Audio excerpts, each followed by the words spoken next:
بسم اللہ الرحمن الرحیم۔ معزز سامعین السلام علیکم۔ آج کی ویڈیو میں آپ کے لیے فرشتوں کے بارے میں ایسی معلومات ہے جو شاید آپ پہلے نہ جانتے ہوں۔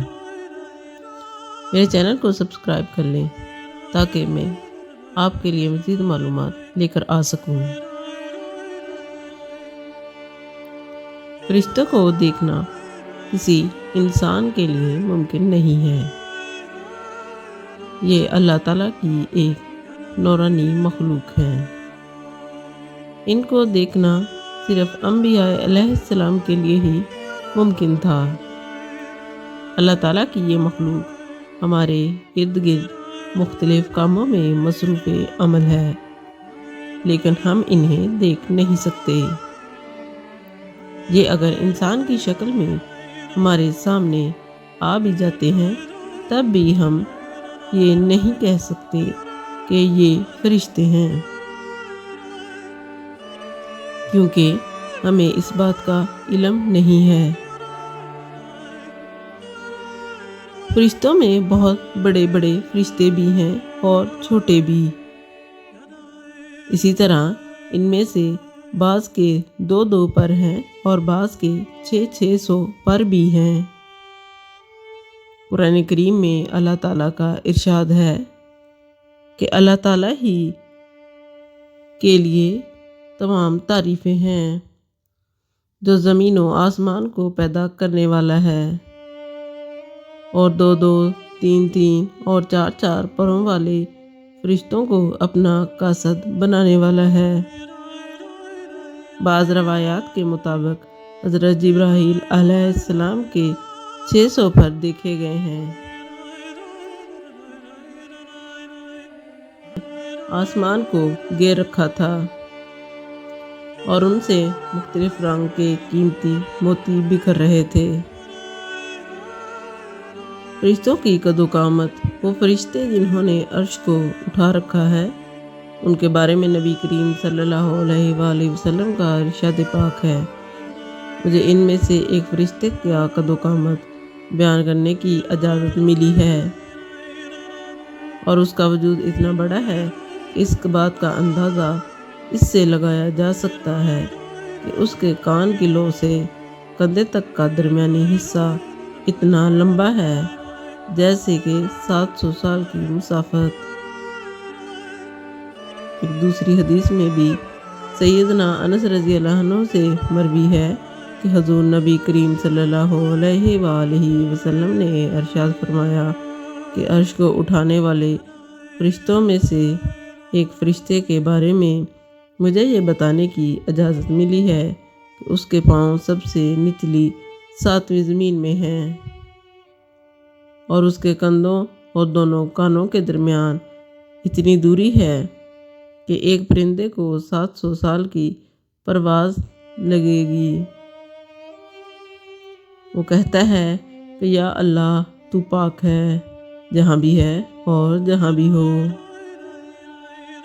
اللہ تعالیٰ نے فرشتوں میں شادی بیاہ کی حاجت نہیں رکھی، اس طرح انہیں کھانے پینے سے بھی بے نیاز کر دیا ہے۔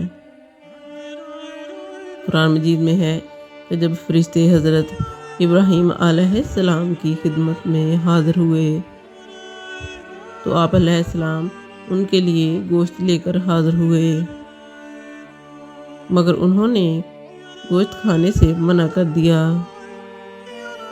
اللہ تعالیٰ نے فرشتوں کی طبیعت میں اکتاہٹ، گھبراہٹ اور تھکاوٹ بھی نہیں رکھی۔ وہ دن رات اللہ تعالیٰ کے حکم کے مطابق اپنے کاموں میں مصروف رہتے ہیں اور اللہ تعالیٰ کی اطاعت میں مصروف رہتے ہیں۔ فرشتے آسمانوں میں رہتے ہیں اور اللہ تعالیٰ کے حکم کے مطابق کسی کام کے لیے زمین پر بھی اترتے ہیں۔ قرآن کریم میں اللہ تعالیٰ کا ارشاد ہے، آسمان اور زمین میں جو کچھ بھی ہے اسی اللہ کا ہے، اور اس کے فرشتے ہیں جو اس کی عبادت سے سرکشی نہیں کرتے اور دن رات اللہ تعالیٰ کی تسبیح بیان کرتے ہیں۔ اور ذرا سی بھی سستی نہیں کرتے۔ فرشتوں کی تعداد کے بارے میں کوئی تفصیل ہمیں نہیں ملتی، کیونکہ اللہ تعالیٰ کا ارشاد ہے کہ یہ تیرے رب کے لشکروں کو اس کے سوا کوئی نہیں جانتا۔ سیدنا ابو ذر رضی اللہ عنہ نے ارشاد فرمایا کہ نبی اکرم صلی اللہ علیہ وآلہ وسلم نے فرمایا، آسمانوں میں کوئی 4 انگلیاں بھی جگہ خالی نہیں ہے جہاں کوئی فرشتہ سجدہ ریز نہ ہو۔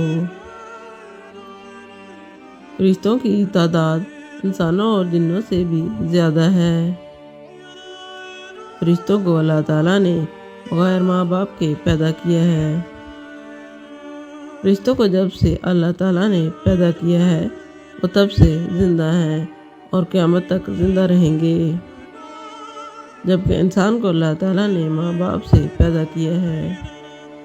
انسان فوت ہوتے رہتے ہیں اور پیدا ہوتے رہتے ہیں، جبکہ فرشتوں کے ساتھ ایسا نہیں ہے۔ فرشتوں کو اللہ تعالیٰ نے ہر قسم کی نفسانی خواہش سے پاک رکھا ہے، لیکن ایک وقت آئے گا کہ فرشتوں کو بھی موت آ جائے گی اور کائنات میں اللہ تعالیٰ کے سوا کوئی چیز باقی نہ رہے گی۔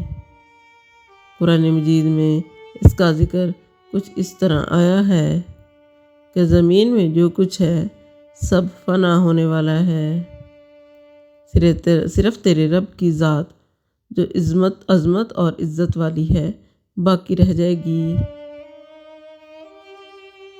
فرشتوں کی ایک خاصیت یہ بھی ہے وہ اللہ تعالیٰ کے حکم سے اپنی شکل و صورت کے علاوہ انسانوں کی شکل و صورت میں بھی ظاہر ہو سکتے ہیں۔